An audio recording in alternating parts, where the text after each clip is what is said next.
আজ পহেলা ফাল্গুন। খুব সকাল সকাল ঘুম থেকে উঠল বিন্নি আর তিন্নি দুজনেই। বিন্নি গানটা আরেকবার রেওয়াজ করে নিল আর তিন্নি নাচটা। ভার্সিটি জীবনে দুজনেই প্রথম পারফর্ম করতে যাচ্ছে। যদিও দুজনে গান আর নাচে অভ্যস্ত, তবুও দুজনে প্রচুর নার্ভাস ফিল করছে। তিন্নি নাচের স্টেপ তুলতে গেলে মনে হচ্ছে হাত পা প্রচণ্ড কাঁপছে। কেন এমন হচ্ছে বুঝতে পারল না তিন্নি। মুখটা কালো করে বিন্নির পাশে গিয়ে বসল তিন্নি। বিন্নি বেশ কিছুক্ষণ তিন্নির মুখের দিকে তাকিয়ে রইল। মন খারাপ? নাচের স্টেপ তুলতে পারছি না, হাত পা প্রচণ্ড কাঁপছে। হা হা হা, এমনভাবে হাসছিস যেন আমি কোনো দম ফাটানো হাসির জোকস বলেছি। সেই ছোটবেলা থেকে স্কুল তারপর কলেজে নাচের পারফর্ম করে আসছিস আর এখন বলছিস হাত পা কাঁপছে। আমার কাছে তো জোকসই মনে হলো। মজা নিচ্ছিস তাই না? নে নে, হাতি কাদায় পড়লে চামচিকেও লাথি মারে। আরে না, আমারও কেমন নার্ভাস ফিল হচ্ছে। কিন্তু কি? কিছু না, আমার মনে হচ্ছে তুই প্রেমে পড়েছিস তাই। বছরের সেরা জোকস। আর আবালের মতো কথা বলিস না। প্রেমের সাথে নাচের কি সম্পর্ক?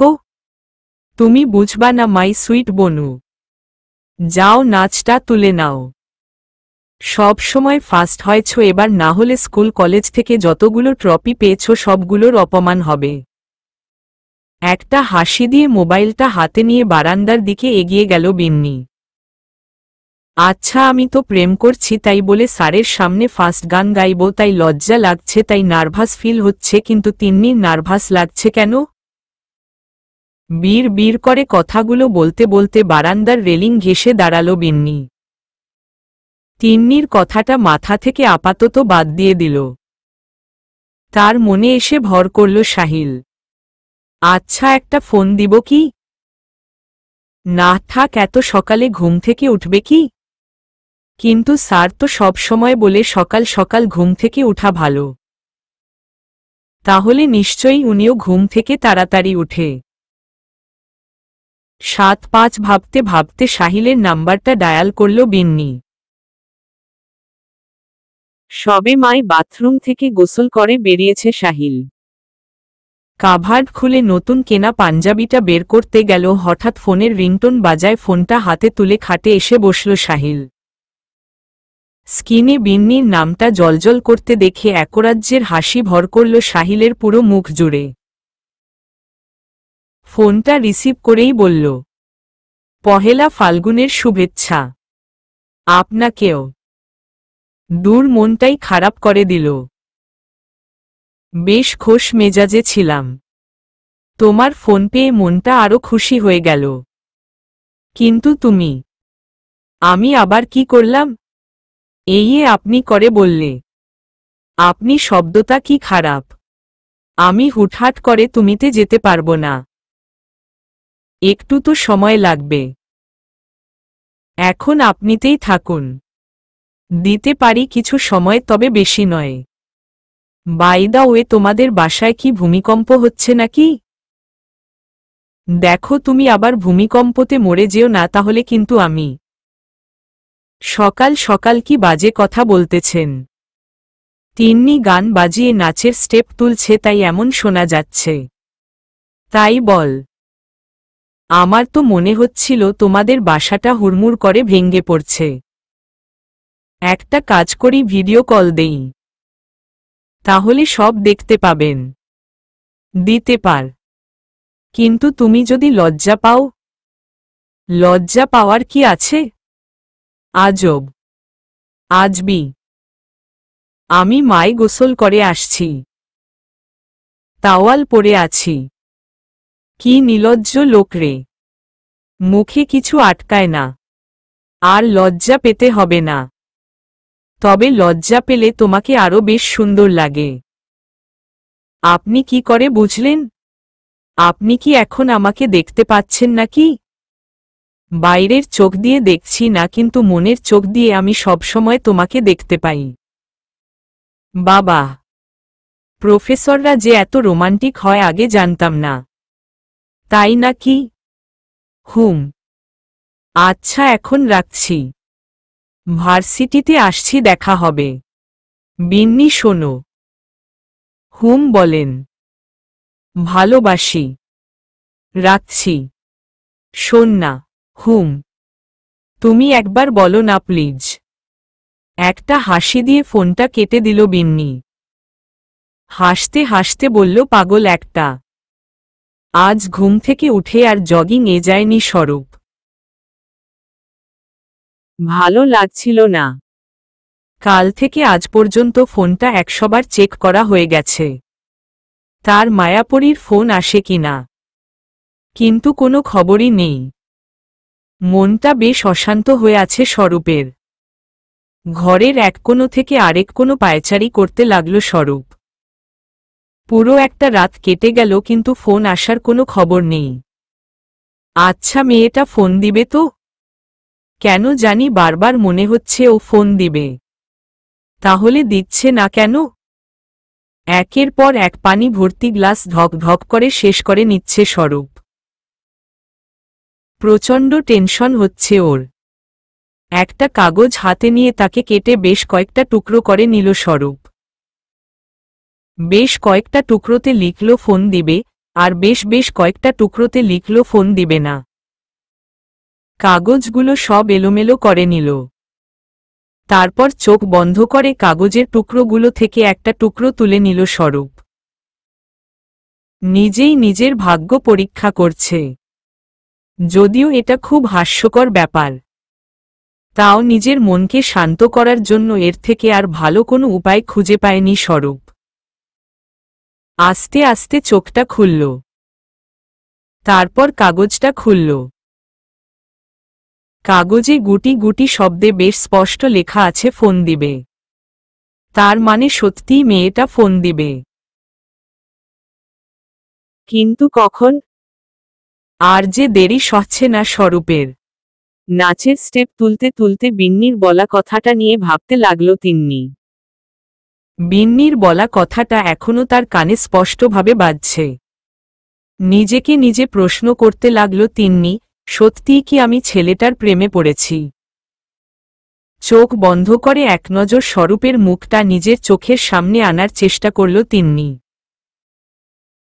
আবছা আবছা তার চোখের সামনে স্বরূপের একটা প্রতিকৃতি তৈরি হল। ঝটপট করে চোখটা খুলে নিল তিন্নি। ছেলেটা দেখতে খারাপ নয়, যথেষ্ট হ্যান্ডসাম। তার ওপর বাড়িটাও বিশাল।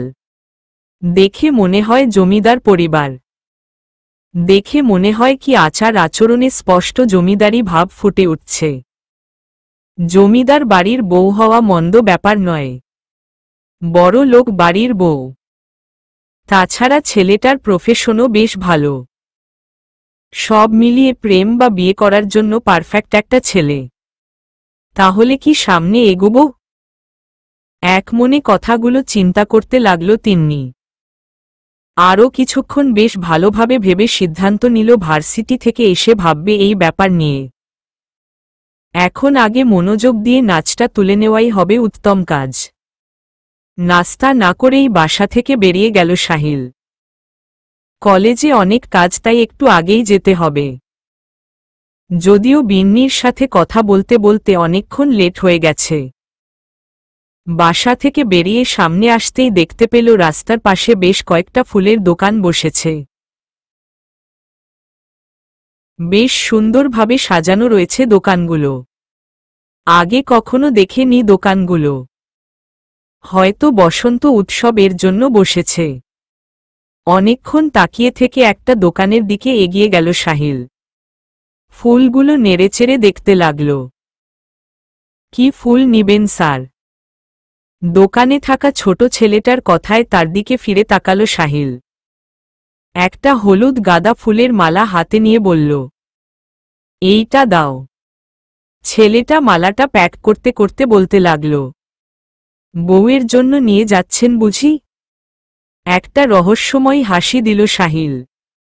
100 টাকার একটা নোট হাতে দিল ছেলেটার। পাওনা টাকাটা ফেরত দিতে গেল, বলল, এই টাকাটা তুমি রেখে দাও। ফুলের মালাটা নিজের হাত ব্যাগে ঢুকিয়ে নিল। ভার্সিটিতে কেউ দেখতে পেলে দুনিয়ার প্রশ্ন জিজ্ঞেস করবে। দু বোনই বাসন্তী রঙের শাড়ি পরেছে। গোল্ডেন ব্লাউজ, হাত ভর্তি সবুজ আর হলুদ কাচের চুড়ি, ঠোঁটে হালকা লিপস্টিক, চোখ ভর্তি গাঢ় করে কাজল দেওয়া।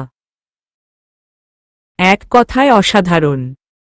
তিন্নি বেশ একটা রাজি ছিল না শাড়ি পরার জন্য, কারণ শাড়ি পরে নাচ করা অসম্ভব। কিন্তু বিন্নির জোড়াজুড়িতে বাধ্য হয়ে শাড়িটা পরল। আয়নার সামনে নিজেকে খুঁটিয়ে খুঁটিয়ে বেশ ভালোভাবে পর্যবেক্ষণ করতে লাগল তিন্নি। যদিও সাজটা পুরনো আমলের লাগছে, তবুও বেশ একটা খারাপ দেখতে লাগছে না। নাকের ওপর ছোট্ট তিলের মতো ফোঁটা লাগাতে আজও ভুলল না তিন্নি। বাইরের মানুষ এ ফোঁটার মতো তিলটা ছাড়া দু বোনকে কিছুতেই আলাদা করতে পারে না। তবে তিন্নির কাছে এই ক্রিয়েম তিলটা অন্যরকম অর্থ বহন করে। ওর কাছে মনে হয় এই তিলটা তার সৌন্দর্যকে অন্যরকমভাবে ফুটিয়ে তোলে। বেশ কয়েকটা সেলফি তুলে নিল। তারপর দু বোন মিলে ভার্সিটির উদ্দেশ্যে বেরিয়ে পড়ল। কাল রাতের ঘটনার রেশটা এখনও কাটেনি স্বরূপদের পরিবারের ওপর থেকে। তবে মালা বেশ স্বাভাবিকই আছে। সকাল সকাল ঘুম থেকে উঠে নিজের কাজকর্ম শুরু করে দিয়েছে। অরূপ না খেয়েই বাসা থেকে বেরিয়ে গেছে। স্বরূপ তৈরি হয়ে টেবিলে গিয়ে বসল। গরম গরম খিচুড়ি তার সাথে ইলিশ মাছ ভাজা এনে স্বরূপের সাথে দিল মালা। স্বরূপের প্রিয় খাবার। পাঞ্জাবির হাতাটা সামান্য উপরে তুলে খাওয়ায় মনোযোগ দিল স্বরূপ। দু এক লোকমা মুখে তুলে নিয়ে বলল, ভাবি কি রেঁধেছ? সেই লেবেলের স্বাদ হয়েছে। একটা শুকনো হাসি দিয়ে আবার নিজের কাজে মন দিল মালা। মালার রান্না বরাবরই খুব ভালো। বাড়ির সকলের পছন্দ। স্বরূপ তো মাঝে মাঝে মালাকে মজা করে বলে থাকে, ভাবি আমি একটা হোটেল খুলি, তারপর তোমাকে শেফ হিসেবে নিয়োগ দিব।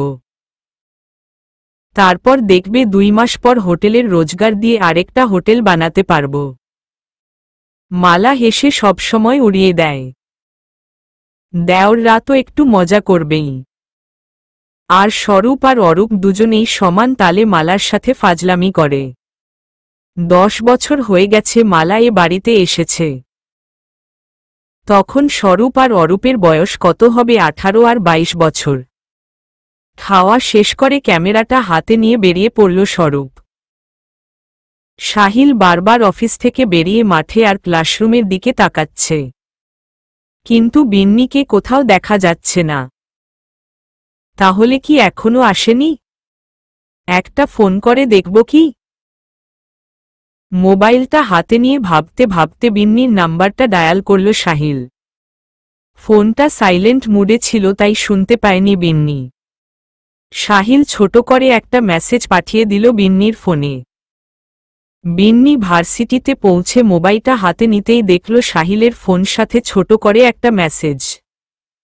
বিন্নি মেসেজের রিপ্লাই দিয়ে জানিয়ে দিল সে কলেজে এসে গেছে। ততক্ষণে সাংস্কৃতিক অনুষ্ঠান শুরু হয়ে গেছে। সব ছাত্রছাত্রীরা স্টেজের কাছে ভিড় জমিয়েছে। সাহিল মাঠে আসতেই দূর থেকে বিন্নিকে দেখতে পেল। হাত দিয়ে ইশারা করে বিন্নিকে ডাকল। বিন্নি কাছে যেতেই সাহিল ওর পা থেকে মাথা পর্যন্ত বেশ ভালোভাবে পর্যবেক্ষণ করতে লাগল। অসম্ভব সুন্দর লাগছে মেয়েটাকে। বিন্নি সাহিলকে এভাবে তাকিয়ে থাকতে দেখে প্রচণ্ড লজ্জা পেল। মুখটা অন্যদিকে সরিয়ে নিল। সাহিল এদিক ওদিক ভালোমতো তাকিয়ে পকেটে থাকা ফুলের মালাটা বের করে নিল। বিন্নির পেছনে গিয়ে খোপায় বেশ সুন্দর করে মালাটা লাগিয়ে দিল। বিন্নির ঘাড়ে সাহিলের হাত স্পর্শ করতেই কেঁপে উঠল বিন্নি। এক দৌড়ে সাহিলের থেকে সরে স্টেজের দিকে চলে গেল। সাংস্কৃতিক অনুষ্ঠানে গানের পর্ব প্রায় শেষ পর্যায়ে চলে এসেছে। সর্বশেষ প্রতিযোগী বিন্নি। বিন্নি গান গাওয়ার জন্য মঞ্চে এল। ততক্ষণে সাহিল মায় কলেজে প্রবেশ করেছে। দূর থেকেই প্রচণ্ড মিষ্টি সুরে গান তার কানে ভেসে আসছিল। ফাগুনেরও মোহনায়, মন মাতানো মোহনায়। আগে কখনো এত সুন্দর সুরে গান শুনেনি স্বরূপ। কলেজের অনুষ্ঠানেও না। নিশ্চয়ই ফার্স্ট ইয়ারের কোনো মেয়ের গলা হবে। একরকম দৌড়ে স্টেজের দিকে গেল স্বরূপ। গিয়ে তো তার চোখ ছানাবড়া। এত তার মায়া পড়ে। বাহ, মেয়েটার গলা তো বেশ সুন্দর। পুনরায় আবার প্রেমে পড়ল স্বরূপ। গান শেষ হতেই করতালিতে পুরো ভার্সিটির পরিবেশ ভরে উঠল। সবার বেশ পছন্দ হয়েছে বিন্নির গান। বিন্নি স্টেজ থেকে নামতেই স্বরূপ বেশ কয়েকটা ছবি তুলে নিল ওর। গান শেষ হওয়ার পরপরই শুরু হলো নাচের অনুষ্ঠান। মালা বেশ কতক্ষণ ধরে স্বরূপের ফোনে ট্রাই করে যাচ্ছে, স্বরূপ কিছুতেই ফোন তুলছে না। উনার শাশুড়ি হঠাৎ অসুস্থ হয়ে পড়েছে। বাসায় কেউ নেই, কি করবে বুঝতে পারছে না। কেউ ফোনও তুলছে না। বেশ অনেকক্ষণ পর স্বরূপ ফোনটা তুলল, কিন্তু কোনো কথা বোঝা যাচ্ছিল না। স্বরূপ ফোনটা নিয়ে মাঠের দিকে আসতেই মালার কান্না ভেজা কণ্ঠ শুনতে পেল। কি হয়েছে ভাবি? মা হঠাৎ করে খুব অসুস্থ হয়ে গেছে। তুমি প্লিজ তাড়াতাড়ি এসো। আর এক মুহূর্ত বিলম্ব করল না স্বরূপ। সোজা বাড়ির উদ্দেশ্যে বেরিয়ে গেল। স্বরূপ বাড়ি পৌঁছে তাড়াতাড়ি করে মাকে হাসপাতালে নেওয়ার ব্যবস্থা করল। অবস্থা প্রচুর খারাপ। ডাক্তার দেখে খুব দ্রুত ওটিতে নেওয়ার পরামর্শ দিলেন। ততক্ষণে অরূপ আর মেহেরুনও হাসপাতালে পৌঁছে গেছে। মালা সেই তখন থেকে কেঁদেই চলছে। অরূপ আর স্বরূপ মিলে মালাকে সান্ত্বনা দেওয়ার চেষ্টা করছে। প্রচণ্ড খারাপ লাগছে মালার। আসলেই যখন মাকে ছেড়ে তার পুরো পরিবার ছেড়ে চলে এসেছে, তখনই স্বরূপের মা তাকে মেয়ের মতো বুকে টেনে নিয়েছিল। দুজনেই দুজনকে মা আর মেয়ের মতো ভালোবাসত। স্বরূপের বাবাকেও খবর দেওয়া হয়েছে। তিনি এখনো এসে পৌঁছায়নি। ডাক্তার ওটি থেকে বেরোতেই স্বরূপ আর অরূপ এগিয়ে গেল। আপনাদের মায়ের অবস্থা বেশি একটা ভালো না। আমি আইসিইউতে স্থানান্তর করার কথা বলা দিয়েছে। এরূপ পেশেন্টকে 100 জনের মধ্যে 99 জনই বাঁচে না। এই নিয়ে 3 বার স্ট্রোক হয়েছে উনার। ডাক্তার প্লিজ দেখুন, আমরা আমাদের সাধ্যমতো চেষ্টা করছি। আপনারা প্লিজ আল্লাহকে ডাকুন। দুই ভাইয়ের চোখে পানি টলমল করতে লাগল। স্বরূপের মাথাটা প্রচণ্ড ঘুরতে লাগল। অরূপ স্বরূপকে নিয়ে গিয়ে একটা চেয়ারে বসাল। মেহেরুন এগিয়ে এসে জিজ্ঞেস করল, কি বলল ডাক্তার? মায়ের অবস্থা বেশি ভালো নয়। ডাক্তার বলেছে আল্লাহকে ডাকতে। স্বরূপদের কথাগুলো স্পষ্টভাবে মালার কানে গেল। এক মুহূর্তের জন্য মনে হয়েছিল তার পায়ের নিচের মাটি সরে গেছে। ডুকরে কেঁদে উঠল মালা। মেহেরুন গিয়ে মালার পাশে দাঁড়াল। ভার্সিটির অনুষ্ঠান শেষ হতেই বিন্নি আর তিন্নি বাড়ির দিকে রওনা হল। দুজনেই প্রথম পুরস্কার পেয়েছে। বিন্নি এদিক ওদিক তাকিয়ে কাকে যেন খুঁজতে লাগল। এদিক ওদিক তাকিয়ে কি খুঁজছিস? তাড়াতাড়ি আয়, বাড়ি যেতে হবে। আমি শাড়ি পরে একবারে হাঁপিয়ে গেছি। প্রচণ্ড গরম লাগছে। চল। মনটা খারাপ হয়ে গেল বিন্নির। কিছুদূর যেতেই হঠাৎ মনে হলো পেছনে থেকে ওকে কেউ ডাকছে। পেছনে ঘুরতেই সাহিলকে দেখতে পেল। বিন্নি একটু এদিকে এসো। বিন্নি একটুও নড়ল না। একবার সাহিলের মুখের দিকে তাকাচ্ছে, একবার তিন্নির মুখের দিকে। বিন্নিকে দাঁড়িয়ে থাকতে সামনের দিকে এগিয়ে এলো সাহিল। অভিনন্দন, অনেক সুন্দর গান গেয়েছ তুমি। ধন্যবাদ স্যার। আর তিন্নি, তোমার পারফরমেন্সও দেখার মতো ছিল। অসংখ্য ধন্যবাদ। একার গিয়ে বাকি প্রতিযোগীদেরও অভিনন্দন জানান। আমরা আসছি। চল বিন্নি। হুম চল। তিন্নি সামনের দিকে হাঁটতে শুরু করল। বিন্নি ইশারায় সাহিলকে ফোন দিবে বুঝিয়ে দিয়ে গেল। সাহিলের প্রচণ্ড রাগ হল তিন্নির উপর। কি ইনসাল্টই করে গেল। ওর মাঝে মাঝে বিশ্বাস করতে কষ্ট হয় বিন্নি আর তিন্নি দুজনেই বোন, তাও আবার যমজ। আকাশ পাতাল পার্থক্য দুজনের আচরণে। স্বরূপের বাবা হাসপাতালে পৌঁছাতেই স্বরূপ বাবাকে জড়িয়ে হাউমাউ করে কাঁদতে শুরু করল। অরূপ গিয়ে স্বরূপকে শান্ত করল। স্বরূপকে একটা চেয়ারে বসিয়ে তার পাশে বসল স্বরূপের বাবা। চারপাশ তাকিয়ে তিনি জিজ্ঞেস করলেন, মুনির আসেনি? চোখের পানি মুছে মালা বলল, অনেকবার ফোন করেছি বাবা, ফোন তুলেনি। অরূপ মালার কথার সমর্থন করল। বলল, বাবা আমিও অনেকবার ফোন দিয়েছি, কিন্তু ফোন রিসিভ করেনি। লাস্ট 2 বার কেটে দিয়েছিল। অপদার্থ ছেলে একটা। সবাই বেশ কিছুক্ষণ চুপচাপ বসে রইল। মালা তো অনবরত কেঁদেই চলছে। প্রায় 10 মিনিট পর ডাক্তার এলো স্বরূপদের কাছে। সরি আমরা আপনাদের মাকে বাঁচাতে পারিনি। ফ্লোরে ধপাস করে বসে পড়ল মালা। জোরে একটা চিৎকার দিয়ে উঠল। স্বরূপ অরূপকে জড়িয়ে ধরে কাঁদতে শুরু করল। স্বরূপের বাবা কোনো মতে দেয়াল ধরে একটা চেয়ারে বসে পড়ল। মেহেরুনও কিছুক্ষণ এর জন্য স্তব্ধ হয়ে পড়ল। এরূপ একটা নিউজ তারা কেউ মোটেও আশা করেনি। আপনারা প্লিজ নিজেদের শান্ত করুন আর হাসপাতালের সব ফর্মালিটিস পূরণ করে মৃতদেহ বাড়িতে নিয়ে যাওয়ার ব্যবস্থা করুন। বাড়িতে এসেই তিন্নি শাড়ি পাল্টে কাপড় নিয়ে গোসল করতে গেল। বিন্নি মোবাইল হাতে বারান্দায় গিয়ে সাহিলের নাম্বারটা ডায়াল করল। হ্যালো, কি করছো? বারান্দায় দাঁড়িয়ে আছি। ফোনে কথা বলছি। কার সাথে? ভূতের সাথে। হা হা হা। এত হাসার কিছুই বলিনি। আপনি কি করছেন? এই তো তোমার সাথে কথা বলছি। হুম। তুমি ভালো গান করো জানতাম, কিন্তু এত ভালো গান করো তা জানতাম না। আমি তো মুগ্ধ হয়ে গেছি তোমার গান শুনে। আপনি বেশি বাড়িয়ে বলছেন। আমি ততটা ভালোও পারি না। জি না। জি হ্যাঁ। আমার ভাবতেই ভালো লাগে কয়দিন পর থেকে আমার সুন্দরী বউটার মিষ্টি গলার গান শুনে ঘুম থেকে উঠব। আহা কি শখ! শখই তো। তিন্নি কোথায়? গোসল করতে গেছে। তাই তো লুকিয়ে ফোন দিতে পেরেছি। নির্ঘাত আমি শ্যালিকা লাগে না হলে আজ কষে একটা চড় দিতাম।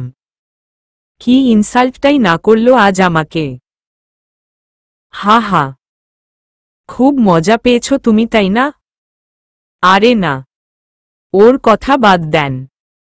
ও কেন জানি আপনাকে দুচোখে সহ্য করতে পারে না। বাদ দাও। ওর সহ্য করতে হবে না, তুমি করলেই হবে। বিয়ে তো আরও কে করব না, তোমাকে করব। বাথরুমের দরজা খোলার আওয়াজ হতেই বিন্নি সাহিলকে বলল, তিন্নি গোসল শেষ করে বেরিয়েছে, পরে কথা বলবো। সাহিলকে কিছু বলার সুযোগ না দিয়ে বিন্নি ফোন কেটে দিল। সাহিল কিছু একটা বলতে গেল, কিন্তু বিন্নি ফোন কেটে দেওয়ায় আর কথাটা শেষ করতে পারল না। স্বরূপের একটা বন্ধু এসে হাসপাতালের সব ফর্মালিটিস শেষ করে মৃতদেহ বাড়ি নিয়ে যাওয়ার ব্যবস্থা করল। মুনিরকে এখনও ফোনে পাওয়া যায়নি। স্বরূপের বোনদের ফোনে জানিয়ে দেওয়া হয়েছে। তারা সবাই বাড়িতে আসার জন্য রওনা করেছে। মালা ইতোমধ্যে একবার জ্ঞান হারিয়েছে। স্বরূপ আর অরূপ আওয়াজ করে না কাঁদলেও দুজনের চোখ দিয়ে ঝর্ণার মতো পানি গড়িয়ে পড়ছে। মেহেরুনের চোখেও সমান তালে পানি টলমল করছে। 2টার সময় স্বরূপরা মৃতদেহ নিয়ে বাড়ি যাওয়ার জন্য রওনা হল। দুপুরের খাওয়া শেষ করে দুই বোন খাটে এসে বসল। বিন্নি টেবিলের থেকে অভিমানিনী বইটা হাতে নিল। এই কয়দিনের ঝামেলায় বইটা পড়া হয়নি তার। তিন্নি মোবাইল নিয়ে ফেসবুক লগ ইন করল। স্বরূপের নাম দিয়ে সার্চ করতেই ছবিসহ স্বরূপের আইডিটা চলে এলো। তিন্নি ওপর থেকে নিচ পর্যন্ত পুরো প্রোফাইলটা দেখল। স্বরূপের যে ছবিগুলো দেওয়া আছে বেশ সুন্দর ছবিগুলো। অনেক ভালো লেগেছে তিন্নির। আর ছবিগুলোও বেশ সুন্দর করে তোলা। আসলেই ওই তো একজন ফটোগ্রাফার। তার ছবি তোলার ধরন সুন্দরই তো হবে। ফ্রেন্ড রিকোয়েস্ট পাঠাবে কিনা তা নিয়ে অনেকক্ষণ ভাবল। কিছুক্ষণ ভেবে সিদ্ধান্ত নিল ও রিকু পাঠাবে না। দরকার হলে স্বরূপ ওকে রিকোয়েস্ট পাঠাবে। ফেসবুক থেকে লগ আউট করে পার্স থেকে স্বরূপের দেওয়া নাম্বারটা সেভ করে নিল তিন্নি। ফোন দিবে কিনা তা নিয়ে অনেকক্ষণ ভাবল। বীর করে বলতে লাগল, এখন না দিয়ে রাতে দিই, তাহলে অনেকক্ষণ কথা বলা যাবে। কথাটা বলে জিভে একটা কামড় দিল তিন্নি। বিন্নি আবার শুনতে পেয়ে যায়নি তো? বিন্নির দিকে তাকিয়ে দেখল বিন্নি গভীর মনোযোগ দিয়ে বই পড়ছে, সাথে চোখ দিয়েও পানি পড়ছে। গাল দুটো লাল হয়ে গেছে বিন্নির। একটা হাসি দিয়ে গেমস খেলায় মনোযোগ দিল তিন্নি। বেলা প্রায় 3:30টার দিকে মায়ের মৃতদেহটা নিয়ে বাড়ি ফিরল স্বরূপরা। বাড়ির ড্রয়িং রুমের ফ্লোরে রাখা হয়েছে মৃতদেহটা। যে মায়ের হাঁটুর ব্যথার কষ্ট হবে দেখে তাকে ওপর থেকে নিচে নামতে দেয়নি, ঠান্ডা লাগবে দেখে তাকে কোসদিন ফ্লোরেও জুতো ছাড়া হাঁটতে দেয়নি, আজ সে মায়ের নিথর দেহটা সোজা ফ্লোরে এনে রেখে দিল। তাও এই শীতের সময়ে। ভাবতেই ডুকরে কেঁদে উঠল স্বরূপ। ধপাস করে মায়ের পাশে বসে পড়ল স্বরূপ। তার পাশে এসে বসে পড়ল অরূপ। মালা তো সেই কখন থেকে শাশুড়ি মায়ের পায়ের কাছে বসে কাঁদতেছে। কিছুক্ষণ পর পর জোরে মা বলে চিৎকার করে উঠছে। মেহেরুন পাশে কোরআন শরীফ নিয়ে বসেছে, কিন্তু ঠিকমতো এক শব্দও পড়তে পারছে। একে তো চোখ দিয়ে পানি পড়ছে, তার উপর চোখটা প্রচণ্ড জ্বালা করছে। তাই আরেকজনকে কোরআনটা পড়তে দিয়ে নিজে গিয়ে মালার পাশে বসল। মালা ওকে জড়িয়ে ধরে কাঁদতে শুরু করল। তিন্নি গেমস খেলতে খেলতে হঠাৎ কারো ফুফিয়ে কান্না করার আওয়াজ পেল। ভালো করে তাকিয়ে দেখল বিন্নি বইটা সামনে নিয়ে পড়ছে আর কাঁদছে। তিন্নি বিন্নিকে একটা ধাক্কা দিল। কাঁদছিস কেন? চোখ নাক মুছে ওর দিল বিন্নি। আমার নীরবের জন্য খুব কষ্ট হচ্ছে। নীরব কে? বইয়ে। বিন্নিকে পুরো কথা বলতে না দিয়েই হাসতে শুরু করল তিন্নি। হাসতে হাসতে খাটে গড়াগড়ি খেতে লাগল। তুই বই পড়ে কাঁদছিস? কথাটা বলেই আবার হাসতে শুরু করল তিন্নি। বিন্নি নাক ফুলিয়ে বইটা রেখে বারান্দার দিকে পা বাড়াল। একে একে আত্মীয় স্বজনরা সব বাড়িতে আসতে লাগল। স্বরূপের বোনরাও ততক্ষণে চলে এসেছে। তারা এসেই মায়ের পাশে বসে হাউমাউ করে কাঁদতে শুরু করল। কিন্তু স্বরূপের বাবার না চোখ দিয়ে পানি পড়ছে না কোনো কথা বলছে। প্রিয় সঙ্গিনীকে হারিয়ে যেন একবারে নিস্তব্ধ হয়ে গেছেন তিনি। পাথরের মূর্তির মতো কোনো ঠাসা হয়ে ঘরের এক কোণে বসে আছেন তিনি। স্বরূপের ফুফি তার ভাইকে বারবার বলছে, ভাই একটু কাঁদ না। 2 ফোঁটা চোখের পানি ঝরা। শুনেছি স্বামীরা বউয়ের জন্য কাঁদলে নাকি বউরা জান্নাতে যায়। স্বরূপের বাবা তার জীবনের শেষ সম্বলকে হারিয়ে এমন নির্বাক হয়েছেন যে কারো কথাই যেন তার কানে দিয়ে ঢুকছে না। মালার হঠাৎ করে দরজার দিকে চোখ গেল। দেখল তার বয়সী একটা মেয়ে লাল শাড়ি পরে রুমের ভেতরে ঢুকছে। তার পেছনে পেছনে একটা লোক। চোখের জ্বালার জন্য স্পষ্ট করে লোকটার মুখ দেখতে পেল না মালা। কিন্তু যতটুকু আন্দাজ করল তাতেই ধপাস করে আবার ফ্লোরে বসে পড়ল সে। মালা ফ্লোরে ধপাস করে বসে পড়তেই সবার নজর গেল দরকার দিকে। উপস্থিত মানুষজনের মধ্যে যারা বসেছিলেন সবাই দাঁড়িয়ে গেলেন। পাথরের মতো বসে থাকা স্বরূপের বাবাও পাথরের প্রাণ সঞ্চারের মতো করে দাঁড়িয়ে গেলেন। উপস্থিত সবাই যেন নির্বাক হয়ে গেলেন। কারো মুখ দিয়ে কোনো কথা বের হচ্ছিল না। ধীর পায়ে দরজার দিকে এগিয়ে গেলেন স্বরূপের বাবা। উনার পেছনে পেছনে স্বরূপ আর অরূপও এগিয়ে গেল। স্বরূপের বাবা গিয়ে মুনিরের সামনে দাঁড়াল। কিছুক্ষণ মুনিরের দিকে তাকিয়ে তারপর তার পাশে থাকা মেয়েটার দিকে নজর দিল। মেয়েটার বয়স আর কতই হবে, 23 বা 24। দেখেতে তো ভদ্র ঘরের মেয়েদের মতো দেখা যাচ্ছে, কিন্তু কি করে নিজের একটা মেয়ে হয়ে অন্য একটা মেয়ের সংসার নষ্ট করল ভাবতেই বড় করে নিঃশ্বাস ছাড়লেন স্বরূপের বাবা। মুনির এতক্ষণেও ঠিক ঠাউর করে উঠতে পারেনি বাড়িতে কি হচ্ছে। এতটুকু বুঝতে পেরেছে বাড়িতে কেউ মারা গেছে, কিন্তু কে? বেশ ভালোভাবে বাড়ির সবাইকে পর্যবেক্ষণ করতে লাগল মুনির। ইতোমধ্যে আবার জ্ঞান হারালো মালা। মেহেরুন আর স্বরূপের বোনেরা তাকে ধরাধরি করে একটা রুমে নিয়ে গেল। বেশ কিছুক্ষণ পর মুনিরের খেয়াল হল সে মাকে দেখতে পাচ্ছে না। তাহলে কি মা? বুকের ভেতরেটা হু হু করে উঠল তার। চোখে পানি এসে গেল। মা বলে সামনের দিকে এগুতে নিলে তার বাবা তার সামনে পথ আগলে দাঁড়াল। বাবা, মা, এই মেয়েটা কে? তুমি আবার বিয়ে করেছ? মাথা নাড়িয়ে হ্যাঁ বোধক জবাব দিল মুনির। স্বরূপের বাবার ইচ্ছে করছিল এই মুহূর্তে কষে দুটো চর বসিয়ে দিতে মুনিরের গালে, কিন্তু সামান্যতম শক্তিও নেই তার শরীরে। পুরো শরীরটা মনে হয় যেন নিস্তেজ হয়ে আসছে। তিনি কখনো স্বপ্নেও ভাবেননি তার ছেলে এমন কাজ করতে পারে। মুনির আবার এগিয়ে যেতে নিলে তিনি আবার বাধা দিল। এই মুহূর্তে আমার বাড়ি ছেড়ে বেরিয়ে যাও। কিন্তু মা, কি বলেছি শুনতে পাওনি? এক্ষুনি বেরিয়ে যাও। আমার ভাবতেই লজ্জা করছে তুমি আমার ছেলে। আমি তোমার জন্মদাতা পিতা। আর কে মা? কিসের মা? তোমার মায়ের তো ভাগ্য খারাপ যে তোমার মতো সন্তানকে পেটে ধরেছে।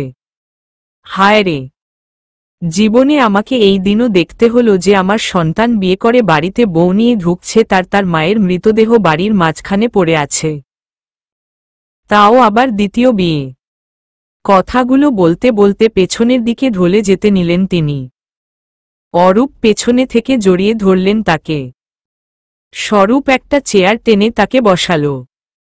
সামনে পানির গ্লাস দিতেই ধক ধক করে গিলে নিলেন তিনি। শরীরটা পুরো নিস্তেজ হয়ে আসছে তার। মাথাটা প্রচণ্ড ঘুরছে তার। মনে হচ্ছে দেহ থেকে প্রাণ বেরিয়ে যাচ্ছে তার। বেশ কিছুক্ষণ পর স্বরূপ এগিয়ে গেল মুনিরের দিকে। বাবা কি বলেছে শুনিসনি? আমি যাব না, এ বাড়ি আমারও।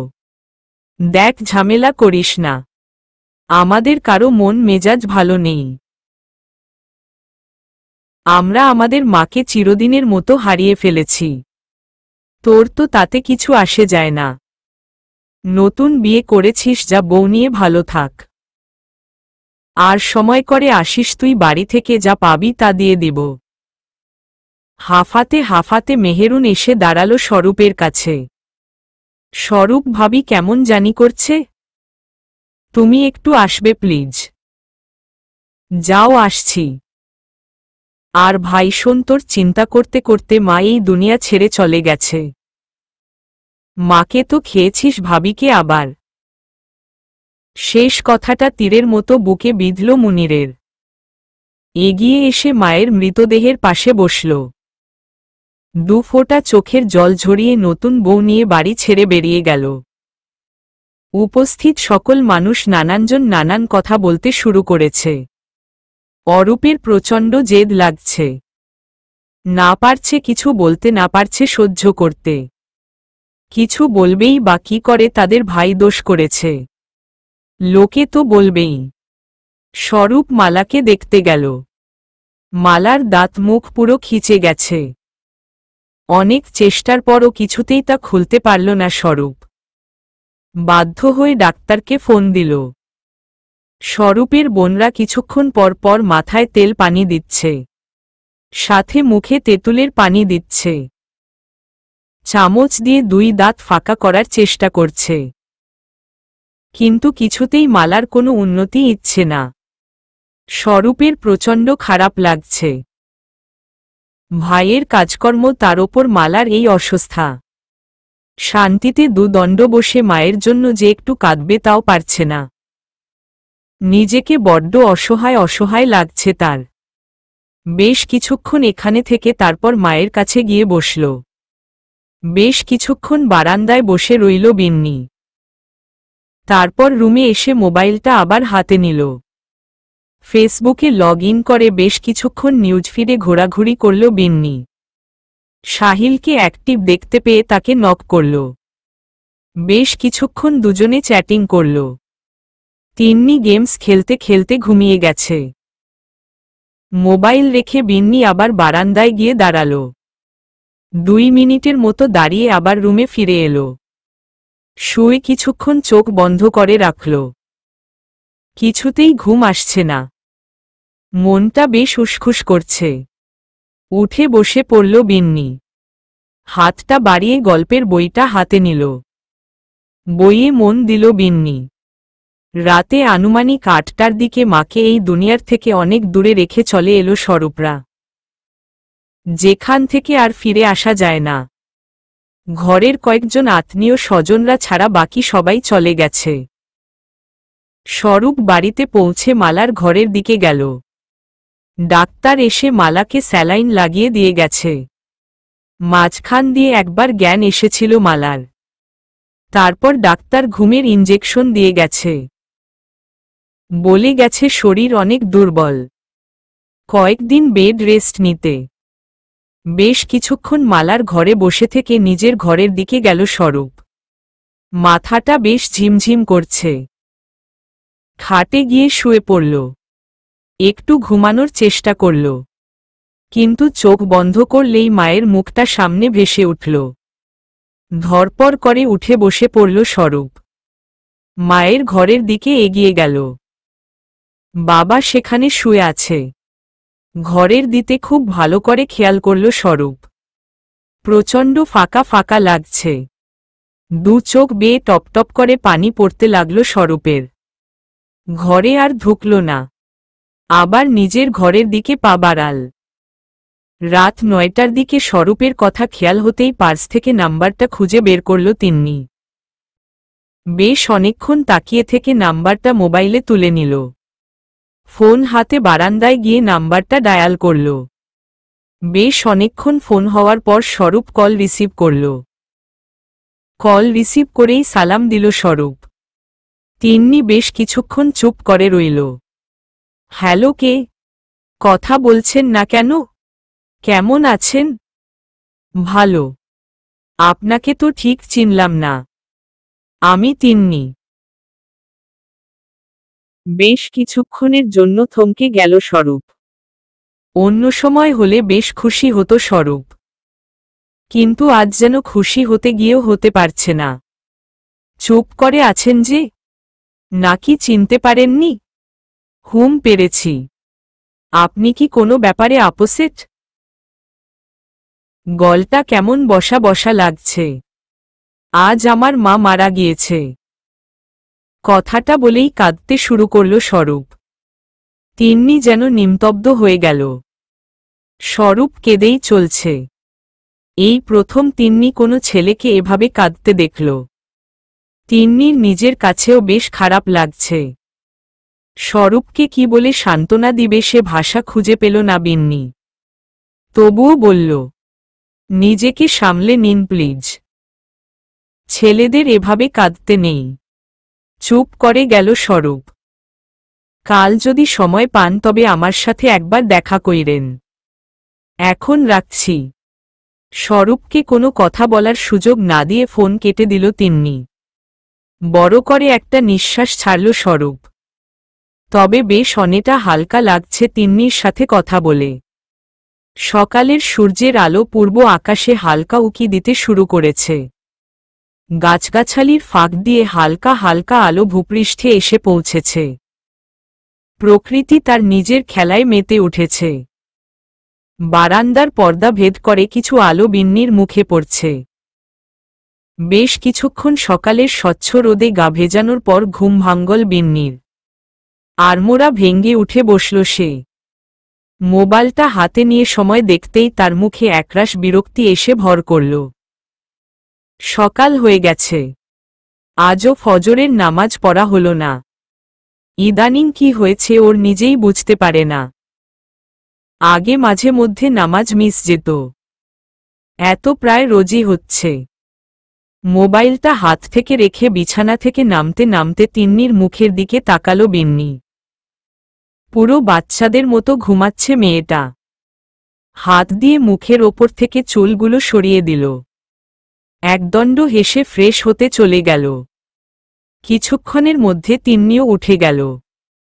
বেশ খারাপ একটা স্বপ্ন দেখেছে সে। মুখটা কিছুটা ঘামে ভিজে গেছে।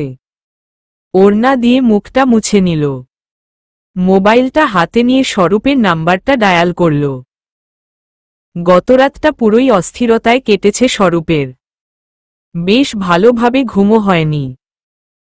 একটু চোখটা লেগে আসলেই কিছুক্ষণের মধ্যে আবার জেগে গিয়েছে। গতরাতে স্বরূপ বেশ ভালোভাবে একটা কথা উপলব্ধি করেছে, মায়ের তুলনা শুধুই মা। তার ওপর মালা অসুস্থ। রাতে বেশ কয়েকবার দরজার পাশ থেকে মালাকে দেখে এসেছে স্বরূপ। পুরো বাড়ি জুড়ে থমথমে পরিবেশ বিরাজ করছে। চিৎকার করে মাকে ডাকতে ইচ্ছে করছে স্বরূপের। কিছুক্ষণ পর পর চোখ থেকে গড়িয়ে পানি পড়ছে। সারা রাত এক নাম না জানা বেদনায় ছটপট করেছে স্বরূপ। ফজরের আজান কানে আসতেই অজু করে নামাজ শেষ করে বিছানায় আবার গা এলিয়ে দিয়েছিল স্বরূপ। দু চোখ জুড়ে আবছা আবছা ঘুম জড়ো হতে শুরু করেছে। হঠাৎ ফোনের আওয়াজ। Unknown number. একরাশ বিরক্তি এসে ভর করল স্বরূপের মুখে। তারপরও ফোনটা রিসিভ করল। হ্যালো। হ্যালো, আমি তিন্নি। কান থেকে মোবাইলটা সরিয়ে চোখের সামনে নিয়ে এলো স্বরূপ। নাম্বারটা ভালোভাবে খেয়াল করল। আসলে কাল রাতে সেভ করার কথা খেয়াল ছিল না। জি বল। ঘুমাচ্ছিলেন? না, এমনি শুয়ে আছি। তুমি কি করছো? এই ঘুম থেকে উঠেছি। আপনার শরীরটা কি খারাপ? গলাটা কেমন ধরা ধরা লাগছে। রাতে ঘুম হয়নি তাই। ওহ সরি, আপনার ঘুমটা ভাঙ্গিয়ে দিলাম। আপনি ঘুমান, পরে কথা বলবো। সমস্যা নেই, এখনই বল। কিছু বলার জন্য ফোন দিয়েছিলে? না, এমনি খোঁজ খবর নেওয়ার জন্য। আপনি কাল বেশ কান্না করেছিলেন। আমার অনেকটা খারাপ লেগেছিল। কোনো ছেলে মানুষকে আমি জীবনে এভাবে কান্না করতে দেখিনি। যাই হোক, একটু ঘুমানোর চেষ্টা করুন। আর ফ্রি হলে ফোন দিন। রাখছি এখন। তিন্নি ফোনটা কেটে দিল। স্বরূপ মোবাইলটা সাইলেন্ট মুডে রেখে একটু ঘুমানোর কাজে মনোযোগ দিল। বেশ কিছুক্ষণ মালার কাছে বসে থেকে নিজের ঘরের দিকে পা বাড়াল মেহেরুন। একটা দিনের মধ্যে যে এত কিছু পাল্টে যাবে তা কল্পনার বাইরে ছিল তার। মালা মোটামুটি সুস্থ এখন, কিন্তু বড় রকমের একটা শক পেয়েছে। শেষবার অজ্ঞান হওয়ার পর থেকে এখন পর্যন্ত এক শব্দ কথাও বলেনি, কিছু মুখেও দেয়নি। প্রচণ্ড খারাপ লাগছে মেহেরুনের। এই তো একদিন আগেও সে মালাকে সহ্য করতে পারত না। কত কটু কথা শোনাতে, কত খারাপ ব্যবহার তো করেছেই। নিজের কাছে নিজেই অনুতপ্ত মেহেরুন। ইচ্ছে করছে মালার দুপা জড়িয়ে ক্ষমা চাইতে। ঘরে গিয়ে অরূপকে ডেকে তুলল মেহেরুন। অরূপ উঠে ফ্রেশ হয়ে তার বাবার ঘরের দিকে গেল। সকালে বিন্নিদের পরিবারের সবাই একসাথে নাস্তার টেবিলে বসল। তিন্নি তো আনন্দে আত্মহারা। আজ তার প্রিয় খিচুড়ি আর ইলিশ মাছ ভাজা তৈরি হয়েছে নাস্তায়। খাবার টেবিলে রাশেদের বিয়ের কথা উঠল। তখনই বিন্নির বাবা বিন্নিকে বললেন, রাশেদ তোমার এক বান্ধবীর কথা বলেছে আমাকে। বিয়েতে নাকি দেখেছে। কাকে বাবা? রাশেদ মোবাইলটা বের করে একটা ছবি দেখালো বিন্নিকে। তিন্নি রাশেদের হাত থেকে ফোনটা টান দিয়ে নিজেও দেখে নিল। বাবা, ভাইয়া ছবি তুলে নিয়েছিস? এত দূর? ওমা, আমি তো দাঁড়িয়ে দাঁড়িয়ে মেয়েরকে মুখস্থ করে তোদের কাছে বর্ণনা দিতে পারতাম না, তাই ছবি তুলে নিয়েছি। শর্টকাট পদ্ধতি। খুব ভালো কাজ করেছেন। ছবি তোলার সময় আপনাকে দেখে নেয়নি? জি না, রাশেদ এত কাঁচা কাজ করে না। খুব ভালো। এই যাত্রায় বেঁচে গেছেন। দেখলে হাড্ডি গুঁড়ো করে দিত। ঘোড়ার ডিম করত। মেয়েটাকে এইটা বল। ওর নাম। তিন্নি বিন্নির হাতে জোরে চিমটি কাটতেই বিন্নির চুপ করে গেল। বিন্নিকে আর কিছু বলার সুযোগ না দিয়ে তিন্নি বলল, ভাইয়া খালি হাতে তো বলা যাবে না। টেবিল থেকে একটা কাঁটা চামচ তিন্নির দিকে এগিয়ে দিল রাশেদ। বলল, নে চামচ যাতে নিয়ে বল। তাহলে আর খালি হাত লাগবে না। টেবিলে উপস্থিত থাকা সবাই খিলখিল করে হেসে উঠল। তিন্নির প্রচণ্ড রাগ উঠল। মায়ের দিকে তাকিয়ে বলল, দেখছ মা, একে তো তোমার ছেলের লাজ লজ্জা নেই। নিজের বিয়ের পাত্রীর কথা নিজেই বলছে। তার ওপর শোন, যুগ এখন আপডেট। ঘোড়ার ডিমের আপডেট। টাকা না দিলেও আমি আর বিন্নি দুজনের কেউই তোকে কোনো ইনফরমেশন দিব না। বাবাও মতো দিলেন তিন্নির সাথে। রাশেদ বাবার দিকে তাকিয়ে বলল, বাহ, তুমি এখন মেয়েদের দলে চলে গেলে? হুম, গেলাম। তিন্নি তো ঠিকই বলেছে, টাকা ছাড়া কোনো ইনফরমেশন দেওয়া যাবে না। লাগবে না তোমাদের ইনফরমেশন। আমার অফিসের দেরি হয়ে যাচ্ছে, আসছি আমি। বাবার ঘরে যেতেই অরূপ দেখল বাবা কুরআন পড়ছে। অরূপকে দেখে পড়া থামিয়ে বসতে বললেন। আরও 2 মিনিটের মতো পড়ে কুরআন শরীফ বন্ধ করে পাশে রাখলে। তারপর অরূপের বুকে ঝাঁপিয়ে পড়ে হু হু করে কাঁদতে শুরু করলেন। বাবা ছেলে মিলে বেশ কিছুক্ষণ কাঁদলেন। বাবাকে খাটে শুইয়ে মালার ঘরের দিকে গেল অরূপ। মালা শুয়েছিল। হাতে এখনো স্যালাইন চলছে। অরূপকে দেখে উঠার চেষ্টা করল, কিন্তু অরূপ বাধা দিল। ফ্যাল ফ্যাল চোখে তাকিয়ে শুধু চোখের পানি ফেলতে লাগল মালা। মুখ দিয়ে কোনো শব্দ বের করল না। বেশ কিছুক্ষণ বসে থেকে বোনদের সাথে কথা বলে মালার ঘর ছেড়ে বেরিয়ে এলো অরূপ। কত অশান্তি, আর ভালো লাগছে না। মেজেরুন বাচ্চাদের জন্য নাস্তা আনতে বলল। বের হওয়ার সময় একবার স্বরূপের ঘরে উকি দিল অরূপ। স্বরূপ ঘুমাচ্ছিল, তাই আর ডাকেনি। নিজেই বের হয়ে গেল নাস্তা আনার জন্য। নাস্তা শেষ করে এসে ঘরে বসে বই পড়ছিল বিন্নি। ফোনটা বেজে উঠতেই মোবাইলটা হাতে তুলে নিল। সাহিল ফোন দিয়েছে। হ্যালো। কি করছে আমার মহারানী? বই পড়ছি। আপনি কি করছেন? তোমার কথা ভাবছিলাম। আচ্ছা, তা কি ভাবছিলেন? বলবো না। শোন না, তোমাকে একটা কথা বলার জন্য ফোন দিয়েছি। কি কথা? মা বিয়ের জন্য বেশ চাপ দিচ্ছে। আমি মাকে তোমার কথা বলেছি। মা তোমার বাবার সাথে কথা বলতে চাইছে। আমার কিছু সময় দরকার। আর কত সময় নিবে তুমি? মায়ের অনেক বয়স হয়েছে। মায়ের ও তো ইচ্ছে করে তার বউয়ের কামাই খেয়ে যেতে। আমি তোমাকে রান্না করে মাকে খাওয়াতে বলছি না। রোজ সকালে 1 কাপ চা করে তো দিতে পারবে। আমি আর সামান্য কয়েকটা দিন সময় চাই।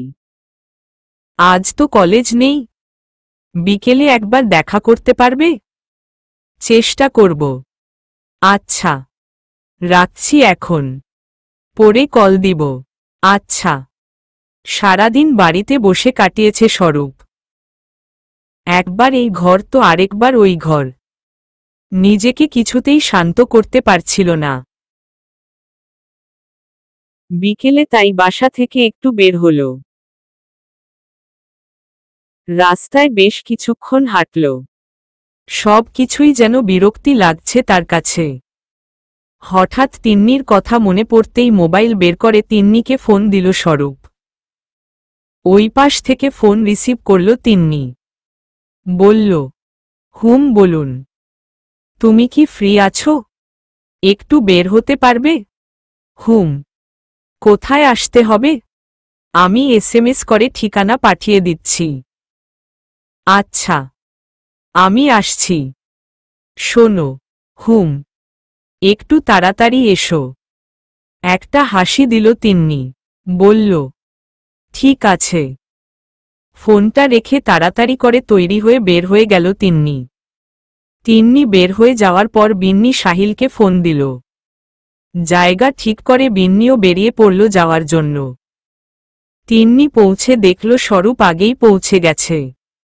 সরি, একটু দেরি হয়ে গেছে। মুখে একটু হাসি ফুটিয়ে স্বরূপ বলল, সমস্যা নেই, বসো। এখানে ডাকলেন যে? ভালো লাগছিল না, তাই ভাবলাম একটু প্রকৃতির সান্নিধ্যে এসে বসি। জায়গাটা বেশ সুন্দর। চারদিকে তাকিয়ে বলল তিন্নি। হুম। আমি প্রায় আসি। এখন থেকে আসার সময় আমাকেও নিয়ে আসবেন। ঠিক আছে। কিছুই ভালো লাগছে না আমার। মা যে হঠাৎ করে এভাবে চলে যাবেন আমি ভাবতেও পারিনি। নিজেকে বেশ অসহায় লাগছে। প্লিজ নিজেকে শান্ত করুন। সবাইকেই তো একদিন চলে যেতে হবে। এতদিনে নিজের কি অবস্থা করেছেন। কথা বলতে বলতে স্বরূপের মাথায় হাত চলে গেল তিন্নির। হাত দিয়ে স্বরূপের অগোছালো চুলগুলো ঠিক করে দিল তিন্নি। দুজনের চোখে চোখ পড়তেই কিছুটা লজ্জা পেল তিন্নি। হাতটা সরিয়ে নিল তিন্নি। বেশ ভালোই লাগছিল কিন্তু। তিন্নি আর কিছু বলল না। দুজনেই কিছুক্ষণ চুপ করে বসে রইল। তারপর বাড়ির দিকে পা বাড়াল। সন্ধ্যার দিকে স্বরূপ বাড়ি পৌঁছার পর সবাই একসাথে বসে মিলাদ পড়ানো নিয়ে কথা বলতে লাগল। হঠাৎ করে স্বরূপের ছোট বোন এসে বলল, বড় ভাবি সেই কখন দরজা বন্ধ করে দিয়েছে। যত ডাকছি কিছুতেই খুলছে না। সবাই মিলে মালার ঘরের সামনে দৌড়ে গেল। দরজায় নক করতে লাগল, সাথে ডাকতে লাগল। কিন্তু কোনো সাড়া পাওয়া গেল না। সবাই ভয় পেয়ে গেল। স্বরূপ বলতে লাগল, ভাবি দেখ, তুমি খারাপ কিছু করবে না। প্লিজ দরজা খোলো, না হলে আমি দরজা ভেঙে দিব। অরূপ আর স্বরূপ মিলে এবার দরজা ভাঙ্গার সিদ্ধান্ত নিয়েই নিল। খারাপ কিছু হওয়ার যত আগে আটকানো যায় ততই ভালো। শরীরের সর্বোচ্চ শক্তি দিয়ে স্বরূপ আর অরূপ দরজা ধাক্কাতে লাগল। কিছুক্ষণের মধ্যে আপনা আপনি দরজা খুলে গেল। টাল সামলাতে না পেরে স্বরূপ আর অরূপ ঘরের মেঝেতে গিয়ে পড়ল। অরূপ কিছুটা ব্যথা পেয়েছে। স্বরূপ উঠে গিয়ে তাকে টেনে তুলল। ফ্লোরের সাথে অরূপের মাথাটা ঠুকে গেছে। কিছুটা রক্তও বের হচ্ছে। কপালে হাত দিতেই রক্ত দেখে বড় রকমের একটা ধাক্কা খেল অরূপ। তার থেকে আরও বড় ধাক্কা খেল মালাকে দেখে। শুধু অরূপ নয়, সেখানে উপস্থিত বাকি সবাই। মাথাটা থেকে পা পর্যন্ত সবাই খুঁটিয়ে খুঁটিয়ে মালাকে দেখতে লাগল। বিধবাদের মতো একটা শাড়ি পরে সবার সামনে দাঁড়িয়ে আছে মালা। চুলগুলো উস্খুস্ক। চেহারায় মারাত্মক শোকের চাপ ভেসে উঠছে। মেহেরুন মালার পাশে এসে দাঁড়াল। বলল, ভাবি তুমি বিধবাদের কাপড় কেন পরেছ? আর এ কাপড় তুমি কোথায় পেয়েছ? তোমার কি মাথা খারাপ হয়ে গেছে? স্বামী থাকতে তুমি বিধবার সাজ কেন ধরেছে? হায় আল্লাহ, এসব কি দেখছি আমি! আবার নাক থেকে নাকফুলও খুলে নিয়েছে। হাত ধরে বলল, এত দেখছি চুড়িও খুলে। কি হয়েছে তোমার? বাকরুদ্ধ হয়ে থাকা মালা এবারও কোনো জবাব দিল না। ফ্যাল ফ্যাল চোখে সবার দিকে তাকাল। মনে হচ্ছিল তিনি চিৎকার দিয়ে কিছু বলতে চায়, তবুও বলতে পারছে না। চোখ দিয়ে পানি পড়তে শুরু করল। স্বরূপ এগিয়ে গিয়ে মালাকে ধরে এনে খাটের ওপরে বসাল। মেহেরুনকে ইশারায় চুপ করতে বলল। মালার হাতটা নিচের দুহাতের মুঠোয় নিয়ে বলল, ভাবি কি হয়েছে তোমার? আমাকে বল, কি কষ্ট হচ্ছে তোমার? এবারও কোনো জবাব দিল না মালা। বেশ কিছুক্ষণ ধরে আরও বেশ কিছু প্রশ্ন জিজ্ঞেস করল স্বরূপ, কিন্তু কোনো জবাব পেল না। শুধু মালার নিশ্চুপ চোখের পানি ছাড়া। এক পর্যায়ে হাল ছেড়ে দিল স্বরূপ। বড় বোনকে বলল মালাকে খাটে শুইয়ে দিতে, আর নিজে মোবাইল হাতে নিয়ে ডাক্তারকে ফোন দিল। আজ দুদিন হতে চলল নতুন বউকে নিয়ে বন্ধু আবিরের বাড়িতে উঠেছে মুনির। কাল যখন সবার চাপে বাড়ি ছেড়ে বের হয়ে এসেছিল, তখন কোথায় যাবে, কি করবে, এসব ভাবনা ভাবতে গিয়েই আবিরের কথা মনে পড়ল তার। ফোন দিয়ে জানতে পারল আবিরের বউ বাড়িতে নেই। সেই সুযোগটা বেশ ভালোভাবে লুপে নিল মুনির। সোজা নতুন বউ নিয়ে চলে গেল আবিরের বাড়িতে। দরজা খুলে নতুন বউসহ মুনিরকে দেখে বড় রকমের ধাক্কা খেয়েছিল আবির। দরজায় দাঁড়িয়ে থাকা মুনির আর তার নতুন বউকে বেশ কিছুক্ষণ ধরে পর্যবেক্ষণও করে নিয়েছিল। আবির স্বপ্নেও ভাবেনি মুনির এমন একটা কাজ করবে। কিছু বলতে গিয়েও বলতে পারেনি। তাই সে রাতে নতুন বউ সহ আবিরের বাড়িতে মাথা গুজেছিল মুনির।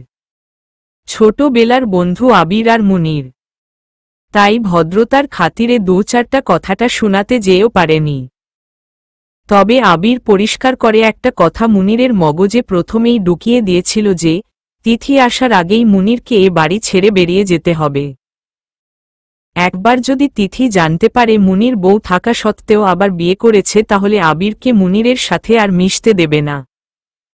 আর না দেওয়ারই কথা, কারণ কোনো বউই এটা চাইবে না যে তার স্বামী অসৎ সঙ্গে যাক। দুদিন সময় দিয়েছিল আবির মুনিরকে। কাল বিকেলে আবিরের বউ আসবে। তার মানে কাল সকালের মধ্যেই বউ নিয়ে মুনিরকে বেরিয়ে যেতে হবে। কিন্তু কোথায় যাবে, এসব নিয়ে ঘোর চিন্তায় রয়েছে মুনির। রাতের খাবার সেরে খাটের এক কোণে বসে এসব চিন্তায় ঘোর মগ্ন ছিল মুনির। নতুন বউ সূচনা তার পাশে এসে কখন বসেছে তার টেরও পায়নি মুনির। কি গো, কোথায় যাবে, কিছু ভেবেছ? দেখে আমি আবার বস্তিতে গিয়ে উঠতে পারবো না। রাখতে হলে আমাকে ভালো কোনো বাড়িতে রাখতে হবে। আর তোমার সাথে আমার পরিষ্কার কথা হয়েছিল, তুমি আমায় ভালো জায়গায় রাখবে, ভালো খাওয়াবে আর ভালো পড়াবে। সূচনার কথাগুলো এক কান দিয়ে শ্রবণ করে অন্য কান দিয়ে বের করে দিয়েছে মুনির। বস্তিতেও জায়গা পাবে কিনা তাতেও সন্দেহ আছে মুনিরের, আর তিনি আসছে ভালো জায়গায় থাকতে আর ভালো খেতে। মুনিরকে চুপ করে থাকতে দেখে সূচনা আবার বলে উঠল, চুপ করে আছো যে, কোথায় যাবে কিছু ভেবেছ? ওহ, তুমি চুপ করবে। ভালো লাগছে না এখন কিছু শুনতে। ভালো লাগছে না বললে তো হবে না। তোমাকে বিয়ে করার পর থেকে কি পেয়েছি বলো তো? এই দুদিনেই তো আমার জীবনটা একেবারে বিষিয়ে দিয়েছে। বিয়ে করে নিয়ে গিয়েছিলে বাড়িতে, সেখানে তোমার বাড়ির লোকজন দুনিয়ার কথা শুনিয়ে একরকম ঘাড় ধাক্কা দেওয়ার মতো করে বের করে দিয়েছে। তারপর নিয়ে এলে বন্ধুর বাড়িতে। বন্ধু সরাসরি কিছু না বললেও সুযোগ বুঝে অনেক কথা শুনিয়েছে। কাল আবার এ বাড়ি থেকে বেরিয়ে যেতে হবে। কোথায় যাব? কি করব? তা নিয়ে তোমার চিন্তা করতে হবে না। আমাকে দেখতে দাও। সে তো দেখতেই পাচ্ছি কেমন দেখছ। প্লিজ চুপচাপ গিয়ে ঘুমিয়ে পড়। এখন ভালো লাগছে না। ঠান্ডা মাথায় চিন্তা করতে দাও। বিরক্ত করো না। ওহ আচ্ছা, এখন আমার কথা বিরক্তি লাগছে। আগে তো বেশ মধুর লাগত। এখন উচিত কথা বলায় যত বিরক্তি শুরু হয়েছে। মুনির ভেবে দেখল এ মেয়েকে এভাবে চুপ করানো যাবে না। অন্য উপায় দেখতে হবে। উঠে দাঁড়িয়ে ধাক্কা দিয়ে খাটে মাঝখানে ফেলে দিল সূচনাকে। তারপর নিজের পুরুষত্ব দেখাতে ঝাঁপিয়ে পড়ল সূচনার ওপর। আর কিছু বলতে গিয়েও বলতে পারল না সূচনা। সন্ধ্যায় বাইরে থেকে এসে যে শুয়েছে বিন্নি এখনো উঠেনি। বাসায় পৌঁছে দেখেছিল তিন্নি তার আগেই বাসায় পৌঁছেছে। অবশ্য তিন্নি তার কাছে জানতে চেয়েছিল কোথায় গিয়েছে। প্রশ্নটা এগিয়ে গিয়েছিল বিন্নি। তিন্নি যখন বেশ জোর করেছিল তখন বলল, তুই কোথায় গিয়েছিলি তা কি আমি জানতে চেয়েছিলাম? তিন্নিও আর কিছু জিজ্ঞেস করেনি। ফ্রেশ হয়ে এসে শুয়ে পড়েছিল বিন্নি। তিন্নি আর বিরক্তি না করে মায়ের রুমে চলে গিয়েছিল। সারা সন্ধে মায়ের সাথে গল্প করে কাটিয়ে দিয়েছিল। অনেকদিন পর মায়ের সাথে জমিয়ে গল্প করে বেশ ভালো লেগেছে তার। এখনকার যুগে টিনেজরা মোবাইল, ফেসবুক, টুইটার নিয়ে সারাদিন পড়ে থাকে বলে আর পরিবারকে সময় দিতে পারে না। এই যুগের একটা ফ্যাশন রূপে দাঁড়িয়েছে এটা। যুগের আপডেটের সাথে মানুষও আপডেট হচ্ছে। রাতে ডাক্তার এসে দেখে গিয়েছিল মালাকে। আরেকটা স্যালাইন লাগিয়ে দিয়ে গিয়েছিল। বলেছিল, যতটা চিন্তা আপনারা করছেন ততটা চিন্তা করার কারণ নেই। বেশ ভালোভাবে শোক পেয়েছে তো তাই এই অবস্থা। কাটিয়ে উঠতে কিছুটা সময় তো লাগবেই।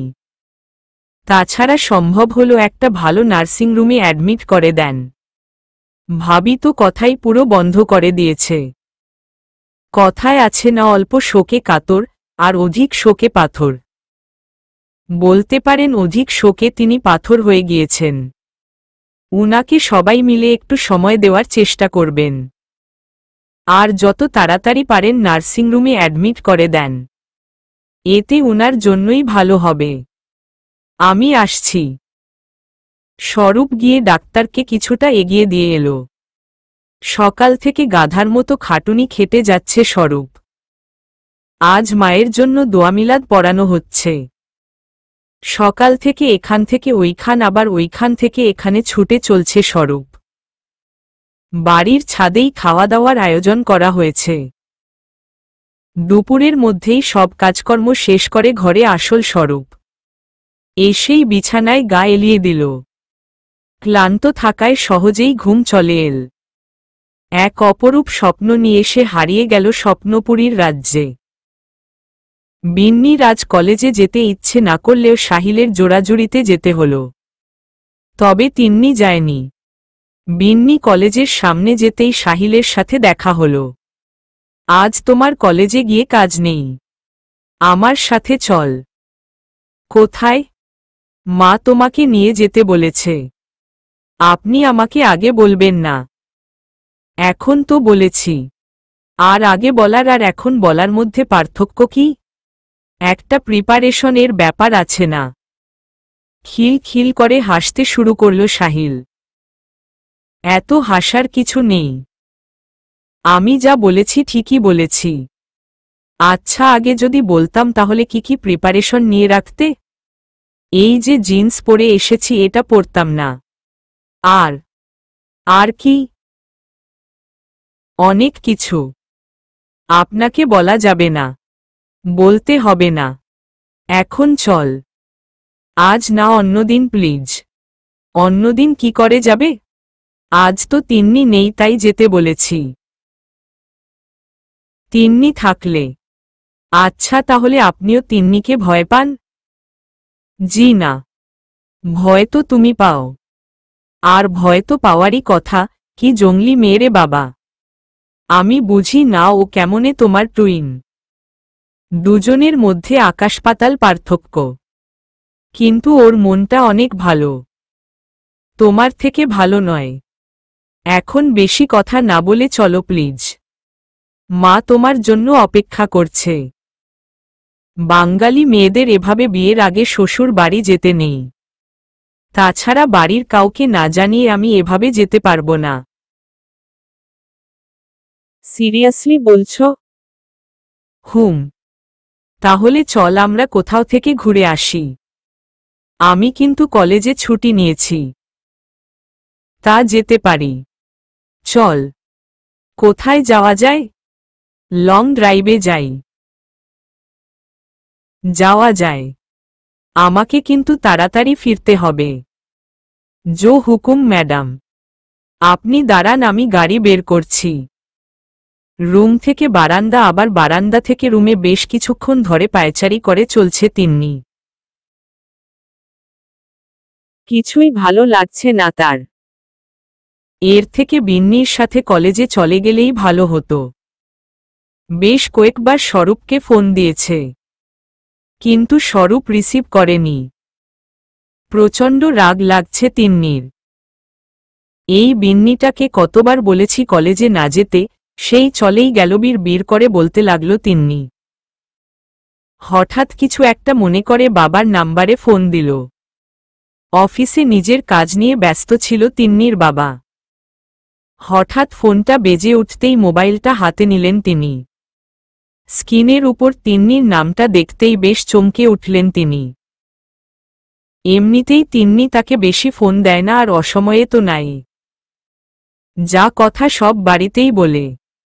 এসব ভাবতে ভাবতে মোবাইল বেজে কেটে গেল। তাই কল ব্যাক করলেন তিনি। হ্যালো বাবা। কি ব্যাপার মামুনি? হঠাৎ অসময়ে ফোন দিল যে? কিছু হয়েছে?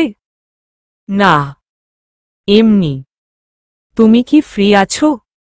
কেন? ভাইয়া যে মেয়ের কথা বলছিল, চল তুমি আর আমি গিয়ে দেখে আসি। কলেজে যাওনি তুমি?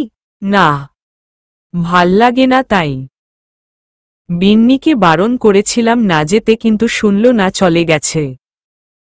আমার একলা একলা ভালো লাগছে না। আচ্ছা, আমি হাতের কাজটা সেরে নিই, তারপর তোমাকে ফোন দিব। রেডি হয়ে থেক। আচ্ছা। প্রায় ঘন্টার উপরে হয়ে গেছে সূচনাকে নিয়ে আবিরের বাড়ি থেকে বের হয়ে এসেছে মুনির। এখনো পর্যন্ত যাওয়ার কোনো জায়গা ঠিক করতে পারে না। দুপুরে দুজনে হোটেলে খেয়েছে। বাকি সময় এদিকে সেদিকে ঘুরে কাটিয়ে দিয়েছে। এখানে সেখানে ঘুরে সারাদিন না হয় থাকা যাবে, কিন্তু রাতে কি করবে ভাবতেই মাথাটা চক্কর দিয়ে উঠল মুনিরের। সূচনা তো সেই কখন থেকেই কথা শুনিয়ে যাচ্ছে। একে তো থাকার চিন্তা, তার ওপর মাথার ওপর সূচনা বকবক করেই যাচ্ছে। অসহ্য লাগছে মুনিরের। না পারছে কিছু বলতে, না পারছে সহ্য করতে। হাঁটতে হাঁটতে সামনে একটা পার্ক পড়তেই ভেতরে ঢুকে একটা বেঞ্চে বসে পড়ল সূচনা। সকাল থেকেই হেঁটে চলছে, তার ওপর হিল জুতা, সাথে শাড়ি। অসহ্য হয়ে গেছে। সূচনার পাশে গিয়ে বসে পড়ল মুনির। পকেটে হাত দিয়ে মানি ব্যাগ বের করল। ৩,০০০ টাকার মতো হবে আছে। এই টাকা দিয়ে বড়জোর ৭ থেকে ৮ দিন খাওয়া যাবে। কিন্তু থাকবে কোথায়? আগে তো মাথা গোজার একটা ঠাঁই করতে হবে। তাছাড়া এখন মাসের মাঝামাঝি সময় অফিস থেকে বেতনও দিবে না। সূচনা। একটা কথা বলতাম। বল। বলে আমাকে উদ্ধার করো।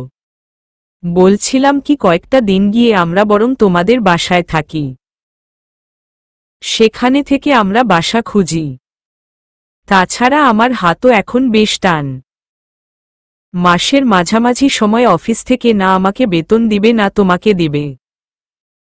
কথাগুলো একদমে বলে থেমে গেল মুনির। বেশ কিছুক্ষণ ধরে মনের মধ্যে কথাগুলো আওড়াচ্ছিল। কিন্তু সূচনা কি রিয়েক্ট করবে তা ভেবে আর বলা হয়নি। মুনিরের কথাগুলো শুনে বেশ কিছুক্ষণ চুপ করেছিল সূচনা। কথাগুলো একেবারে মন্দ বলেনি মুনির। এভাবে দিনে দিনে বাসা খুঁজে বের করা শুধু মুশকিল নয়, অসম্ভবও বটে। আচ্ছা চলো। সূচনা পেছনে পেছনে মুনিরও ওদের বাসায় যাওয়ার জন্য পা বাড়াল। হাতের কাজগুলো শেষ করেই তিন্নিকে ওর বাবা কল দিল। তিন্নি রেডি হয়ে বসেছিল। ফোন পেতেই তাড়াতাড়ি নেমে গেল। মোড়ের মাথায় যেতেই দেখল বাবা আগে থেকেই এসে দাঁড়িয়ে আছে। তিন্নি যেতেই গাড়ি ভাড়া করে দুজনেই রওনা হলেন। বাবা, আমরা যে মেয়ে দেখতে যাচ্ছি কাউকে কিন্তু বলবে না। এমনি কি ভাইয়াকেও না? আমি মাকেও বলে আসেনি। এটা কেমন কথা? যার বিয়ে সে জানবে না? না, জানবে না। আমি একটা সারপ্রাইজ প্ল্যান করেছি। কি সারপ্রাইজ শুনি? বলবো। শুধু তুমি, আমি আর বিন্নি জানব। তাই? হুম। তিন্নির বাবা বরারই খুব রসিক মানুষ, একেবারে রসে ভরা। আর ছেলেমেয়ের সাথে ছোট ছোট বিষয়গুলো যুক্ত হয়ে বেশ মজা পান তিনি। তাই সবসময় তাদের সমর্থন করেন। দরজা খুলে মেয়ে আর জামাইকে দেখে বেশ চমকে উঠেন মিসেস আমেনা বেগম। সেদিন বিয়ের পর এসে মেয়ে একবার দেখা করেছিল। এরপর এই 2 দিন আর কোনো ফোন কল দেয়নি। আজ হঠাৎ করে জামাই নিয়ে চলে এলো। একবার তো ফোন করে জানানো উচিত ছিল। নতুন জামাই আসবে, একটা প্রস্তুতির ব্যাপার আছে না? কি গো মা, দরজায় দাঁড় করিয়ে রাখবে নাকি ভেতরে আসতে দেবে? মেয়ের কথায় ঘোর কাটিয়ে উঠলেন তিনি। হুম, আয়, ভেতরে আয়। তুমিও আসো বাবা, ভেতরে আসো। মুনির ঘরে ঢুকেই শাশুড়ি মাকে সালাম দিল। মেয়ে জামাইকে বসতে বলে তিনি রান্না ঘরের দিকে গেলেন। বিকেল বেলা বড় বোনের ডাকে ঘুম ভাঙ্গল স্বরূপের। স্বরূপের বড় বোন আজ চলে যাচ্ছে। মালার অসুস্থ বলে ছোট বোন আরও কয়েকদিন থাকবে বলে তার স্বামী তাকে রেখে গেল। বড় বোনকেও কয়েকদিন থাকার জন্য বলেছিল, কিন্তু বাচ্চাদের স্কুল খোলা বলে সে থাকতে রাজি হয়নি। বলেছে পরে আবার আসবে। স্বরূপ ঘরে ফ্রেশ হয়ে এসে মোবাইলটা হাতে নিতেই তিন্নির কয়েকটা কল দেখতে পেল। কল ব্যাক করতে গিয়ে আর করল না। এখন কথা বলার সময় নেই। বোনকে স্টেশনে ছাড়তে যেতে হবে। তারপরও ছোট করে তিন্নির ফোনে একটা মেসেজ পাঠিয়ে দিল। লিখল, রাতে ফোন দিব, এখন ব্যস্ত আছি। তৈরি হয়ে নিচে যেতেই দেখল বড় বোন বাবাকে ধরে কান্নাকাটি করছে। বেশ কিছুক্ষণ পর তারা রওনা হল। বোনকে স্টেশনে ছেড়ে দিয়ে একটু ক্যারাম ক্লাবের দিকে গেল স্বরূপ। বেশ কয়েকদিন হলো এখানে আসা হয় না তার। বিকেল বেলা সব বন্ধুরা সহ এখানে বসে ক্যারাম খেলতে খেলতে আড্ডা দেয় স্বরূপ। ঘুম থেকে উঠে ফ্রেশ হয়ে রান্না ঘরের দিকে যাচ্ছিল চুমকি। কখনো যে ঘুমিয়ে পড়েছে নিজেরও খবর নেই। মাথাটা প্রচণ্ড ধরেছে, একটু চা খাওয়া দরকার। বেশ কয়দিন ধরে প্রচণ্ড মাথা ব্যথা হচ্ছে তার। ডাক্তারের কাছে যাবে যাবে বলে যাওয়া হয়ে উঠছে না। স্বামী বাইরে থাকলে যা হয় আর কি। শরীরটাও এ কয়দিন বেশি ভালো যাচ্ছে না। ভালো থাকার কথাও নয়। 6 মাস চলছে তার। এ সময় শরীরটা একটু খারাপই থাকে। মেয়ের বাড়ি থেকে পাকা কথা সেরে একবারে বাড়ি চলে এল তিন্নি আর মীর রহমান। সন্ধে হয়ে যাওয়ার কারণে আর অফিসে যাননি মীর রহমান। বাড়িতে ঢুকতেই তিন্নি মা তাদের পথ আগলে দাঁড়ালেন। কোথায় যাওয়া হয়েছিল বাবা মেয়ে মিলে? বলা যাবে না মা, আমি আর বাবা একটা খুব গুরুত্বপূর্ণ কাজে গিয়েছিলাম। তা কি গুরুত্বপূর্ণ কাজে গিয়েছিলেন আমিও একটু শুনি? এখন তো বলা যাবে না। একটু তো সবুর করো। সবুরে মেওয়া ফলে। তুমি কি জানো তোমার আশকারা পেয়ে পেয়ে মেয়েরা এত পাকা হয়েছে? আমাকে তো 2 টাকার দামও দেয় না। বড় মেয়ে বিকেলে বাসায় আসলো, জানতে চাইলাম কোথায় গিয়েছিল, কিছু না বলে হনহন করে রুমে চলে গিয়েছে। এখন আবার ছোটটা। আহা, তুমি সব ব্যাপার এত সিরিয়াসলি নাও কেন? মেয়েরা বাবা মাকে বন্ধু মনে করে, একটু মজা করেই থাকে। আর শোনো ছেলে মেয়েরা বাবা মাকে বন্ধু মনে করা ভালো। হয়েছে আর বলতে হবে না, বুঝেছি। এখন কোথায় গিয়েছিলে তা বল। আমার তো বলতে বারণ আছে ম্যাডাম। তোমার মেয়েরাই বলবে তোমাকে। দূর তুমিও। চা খাবে? না, আমি খেয়ে এসেছি। এখন কিছু খাবো না।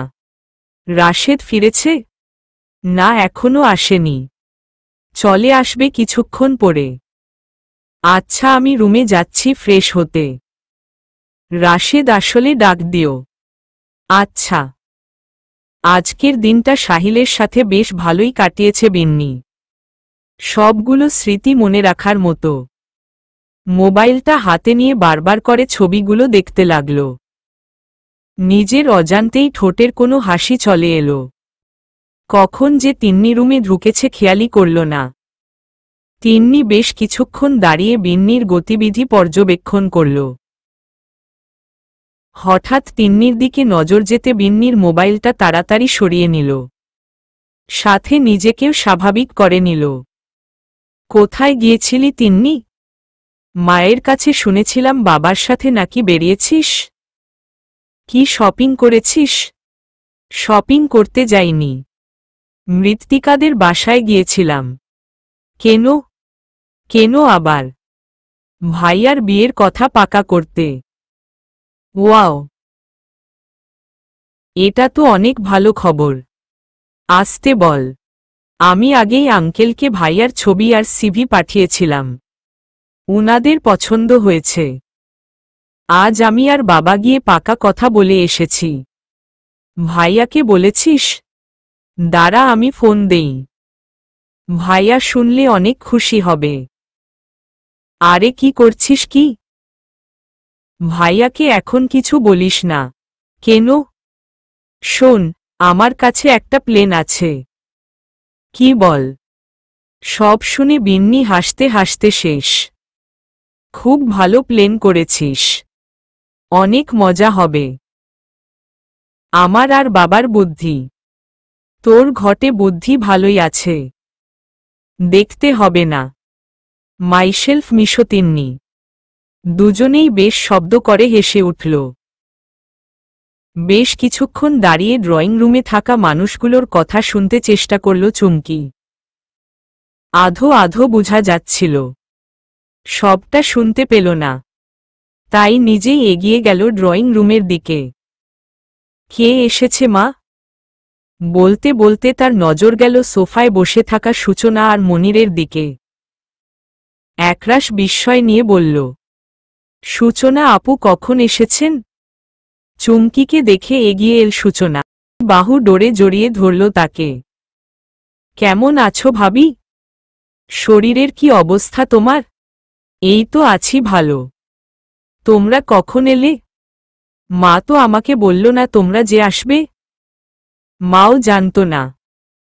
হঠাৎ করেই এসেছি। মনিরের দিকে তাকিয়ে তার সাথে কুশল বিনিময় করে চুমকি। মনিরকে আর কখনো দেখেনি চুমকি। বিয়ের পর সূচনা একবার বাসায় এলেও তখন বাপের বাড়ি ছিল চুমকি। তাই আর দেখা হয়নি। শাশুড়ির মুখে শুনেছে ননদের বিয়ের কথা। তাই আন্দাজ করে নিল এটাই হয়তো তার স্বামী হবে।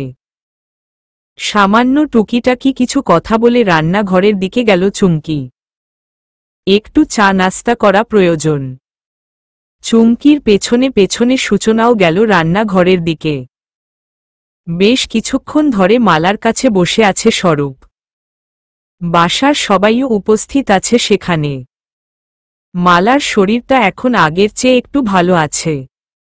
তবে ডাক্তার বলেছে 6 মাস বেড রেস্টে থাকতে হবে। অনেক বড় শক পেয়েছে। মুখের কথা বন্ধ হয়ে গিয়েছে। ফ্যাল ফ্যাল করে তাকিয়ে থাকে আর চোখের পানি ঝরায় শুধু। স্বরূপের বনি এখন দেখাশোনা করছে তার। ডাক্তার আসা যাওয়ার মধ্যে থাকে। 3 দিনের মতো হয়ে গেল মুনির বাড়ি থেকে বেরিয়েছে। একবার ফোন দিয়েও খবর নেয়নি। এসব কথাই হচ্ছিল বাড়ির সবার মধ্যে। অফিস থেকে এসে অরূপও যোগ দিল তাদের সাথে। হঠাৎ করেই স্বরূপের ফোনটা বেজে উঠল। স্ক্রিনে তিন্নির নামটা দেখেই মোবাইল নিয়ে রুম থেকে বেরিয়ে গেল স্বরূপ। এই 2 দিনের ঝামেলায় মেয়েটাকে একেবারেই সময় দেওয়া হয়নি। এত ঝামেলা মাথার মধ্যে যে তিন্নির কথাটা তার মাথা থেকে বেরিয়ে গেছে। এসব ভাবতে ভাবতে ফোনটাই কেটে গেল। নিজের রুমে এসে তিন্নিকে কল ব্যাক করল স্বরূপ। স্বরূপ, তুমি কি আমাকে এভয়েড করছো? এখানে এভয়েডের কথা কেন আসছে? আজ 2 দিন তুমি আমাকে কোনো ফোন কল করনি। আমি ফোন দিলেও ধরো না। ধরলেও 2-1 মিনিট কথা বলে এই অজুহাত সেই অজুহাতে কেটে দাও। কি সমস্যা তোমার? বাচ্চাদের মহ কথা বলো না তিন্নি। তুমি বেশ ভালো করেই জানো আমার মা মারা গেছে। বড় ভাবি অসুস্থ। আমি যে কি ঝামেলার মধ্যে আছি। তার মধ্যে তুমি আবার সন্দেহ করছো। একদণ্ড চুপ করে স্বরূপের কথাগুলো গভীরভাবে অনুধাবন করার চেষ্টা করল তিন্নি। কি হলো, চুপ করে আছো যে? I am sorry. It's okay. কি খবর তোমার বলো? এই তো ভালো চলছে। তোমার অবস্থা বলো।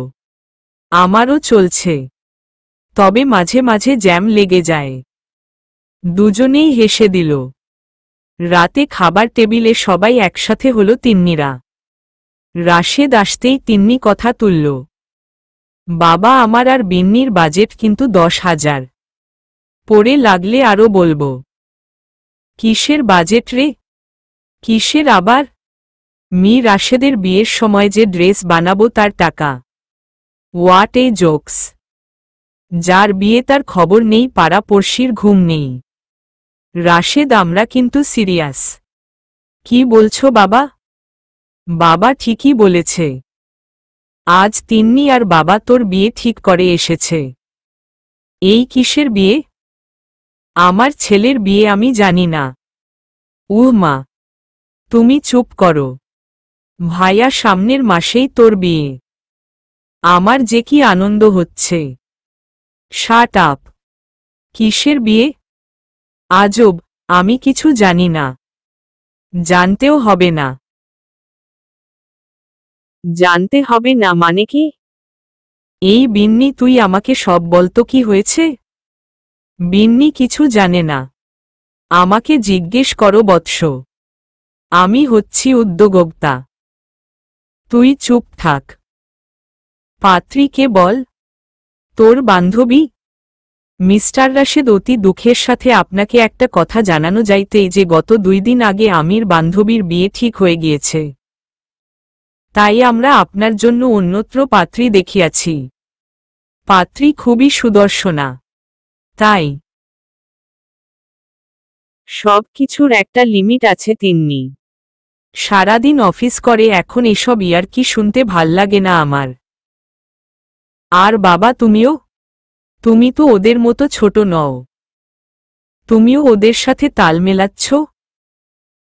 আমার বিয়ে আর আমি জানি না? Be normal Rashed. কি হয়েছে তোর? হৃদয় ভেঙে গেছে বাবা। এটা বুঝতে পারোনি তুমি? হাসতে হাসতে বলল তিন্নি। Shut up Tinni. বলেছি তো আমার এখন ইয়ার্কি ভালো লাগছে না। এমন করছিস কেন? একটু আগেই তো হাসছিলি। এখন কি হলো? রাশেদ, আমরা সত্যি তোমার জন্য মেয়ে দেখেছি। দেখেছ তো ভালো করেছ।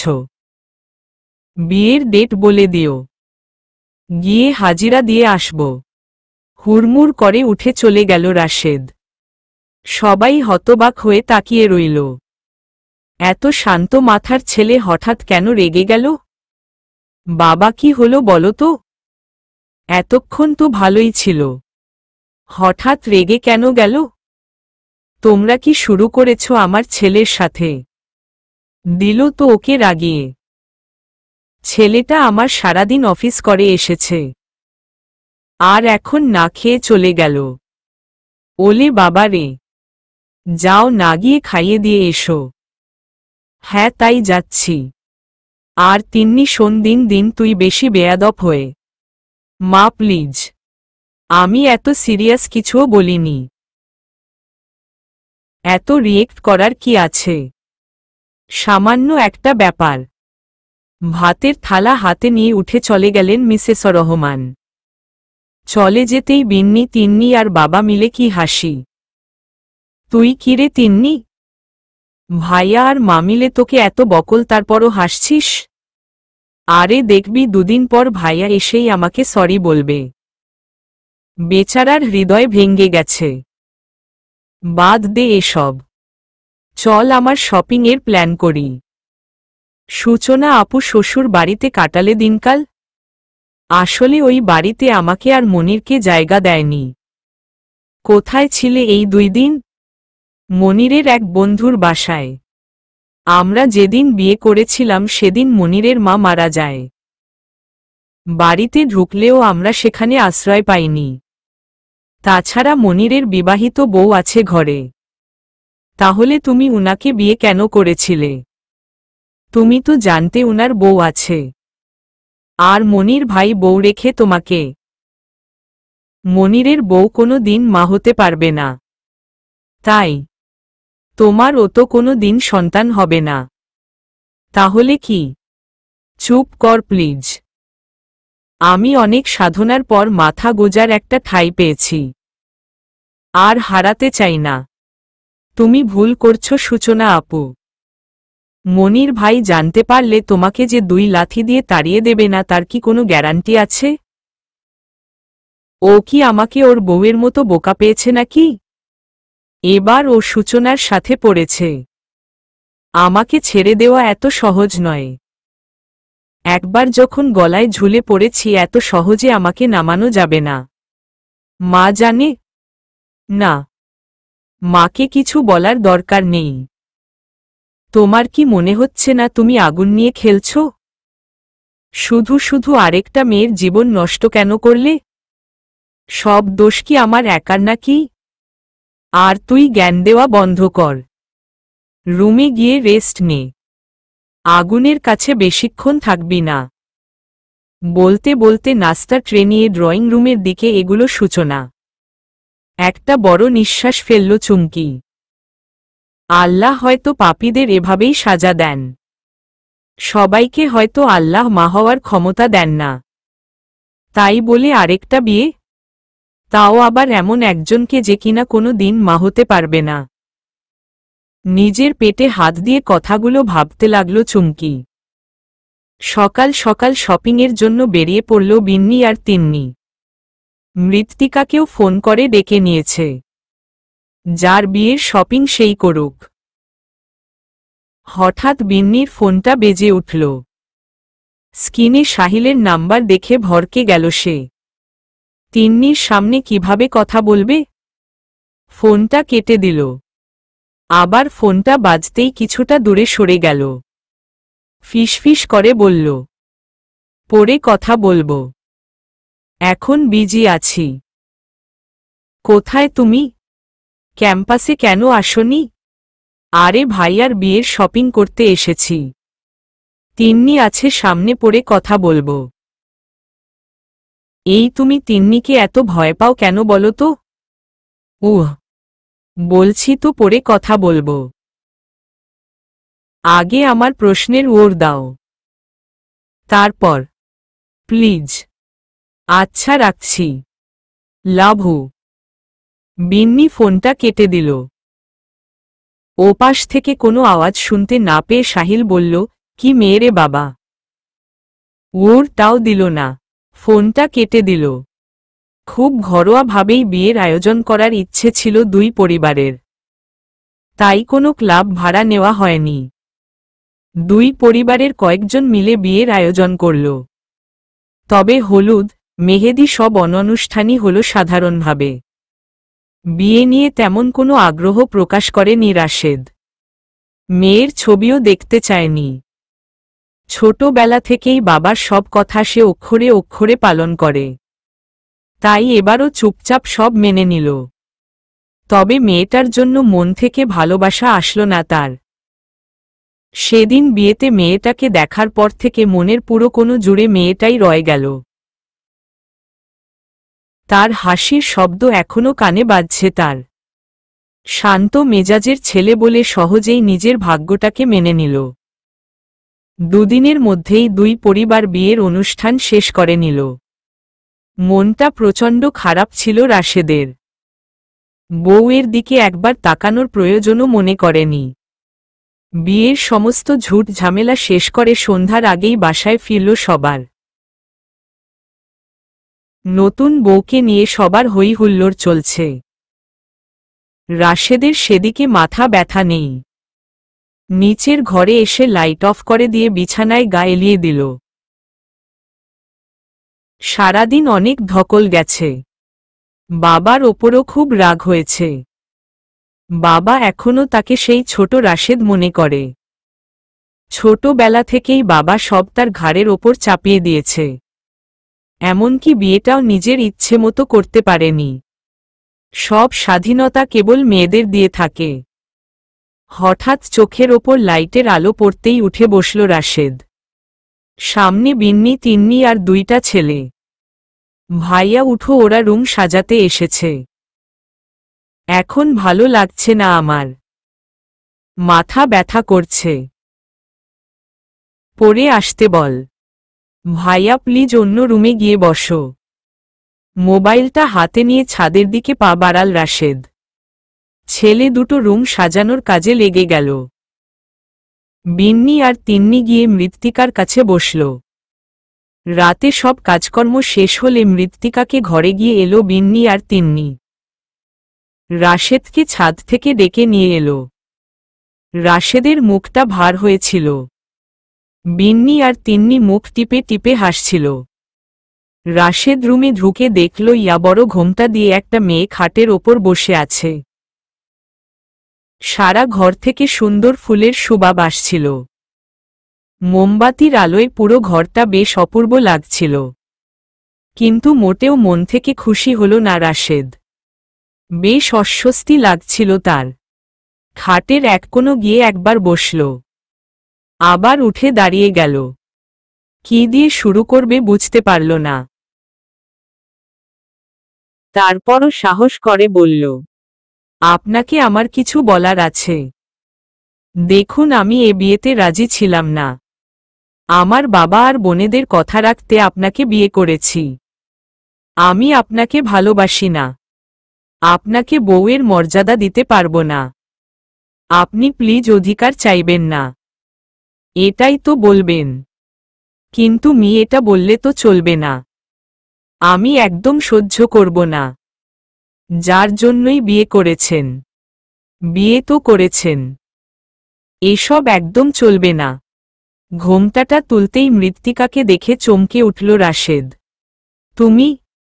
অন্য কেউ থাকলে বেশি খুশি হতেন? না, মিস মৃত্তিকা। মিস মাটি না, মিস কাদা মাটি। ভালো হচ্ছে না বলে দিচ্ছি।